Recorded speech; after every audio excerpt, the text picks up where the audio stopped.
یہ مت سوچئے کہ دنیا میں جو چاہے کر لے اور پھر جو ہے ہم اللہ سے معافی مانگ لیں گے تو اللہ معاف کر دے گا. لوگ اکثر و بیشتر ایسے ہی ہیں.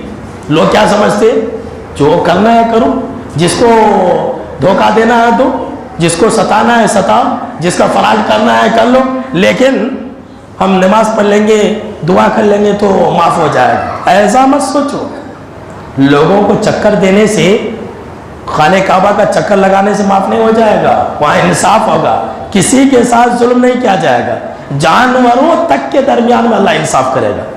مسلم شریف کی روایت ہے، جناب محمد عربی صلی اللہ تعالیٰ علیہ وسلم نے فرمایا کہ تم ضرور بھی ضرور ایک دوسرے کے حقوق کو ادا کرنے والے ہو. کہاں پر؟ قیامت کے دن حشر کے میدان میں تم ضرور بھی ضرور ایک دوسرے کے حق کو ادا کرنے والے ہو. یہاں تک کہ اگر کسی سینگ والی بکری نہیں، بے سینگ والی بکری کو ماری ہوگی تو اللہ ان کے درمیان میں بھی انصاف کرائے گا. اللہ اکبر. سوچ لیجئے کہ کیسا وقت اور کیسا لمحہ ہوگا. وہاں ایک ایک چیز کا حساب لیا جائے گا. ایک ایک پائی کا آپ کو حساب دینا پڑے گا.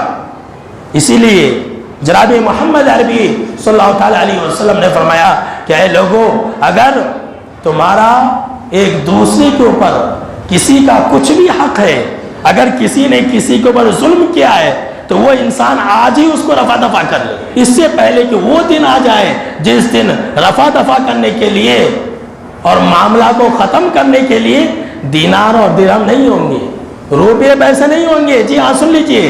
آج اگر آپ نے کسی کا حق لے لیا ہے تو آج آپ کے پاس موقع ہے کہ آپ پیسہ دے کر کے، روپیہ دے کر کے اس کو ختم کر سکتے ہیں. لیکن اگر قیامت کا دن واقع ہو گیا، آپ مر گئے، آپ کا سامنے والا مر گیا، تو ایسی صورت میں وہاں روپیہ پیسہ نہیں چلے گا. ختم. بینک بیلنس جو ہے وہ دنیا کے حد تک ہی ہے، سب ختم ہو جائے گا. وہاں کیا ہوگا؟ جناب محمد عربی صلی اللہ تعالیٰ علیہ وسلم نے فرمایا کہ وہاں پر نیکیاں لی جائیں گی. نیکیاں لی جائیں گی اور سامنے والے کی برائیاں ڈال دی جائیں گی. کبھی آپ سوچتے ہیں؟ آپ نیکیاں کر لیتے ہیں، الحمدللہ ہم اور آپ نیکیاں کرتے ہیں، لیکن کبھی آپ سوچتے ہیں کہ وہ نیکیاں آپ کس لیے کر رہے ہیں؟ اپنے لیے کر رہے ہیں یا دوسروں کو دینے کے لیے کر رہے ہیں؟ آج کل سماج اور معاشرے کے اندر ایسی ہیں.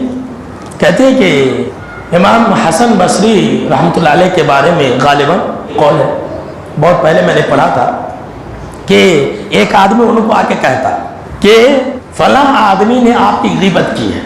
تو انہوں نے کیا کیا؟ ایک ٹوکری جو کھجور سے بھرا ہوا تھا اس کو تحفے میں بھیجا اور کہا کہ جا کر کے اس کو دے دینا، اس لیے کہ انہوں نے میری غیبت کر کے اپنا نیکی مجھے دے دیا ہے. کیا کہا؟ کہ میری غیبت کر کے اپنا نیکی جو ہے وہ انہوں نے مجھے دے دیا ہے. تو نیکی یہ بہت بڑی چیز ہے، اسی لیے میں ان کو تحفہ دے رہا ہوں. سوچئے کہ کہیں رمضان کے روزے یہ حج اور عمرے دوسروں کے لیے نہیں تو کر رہے.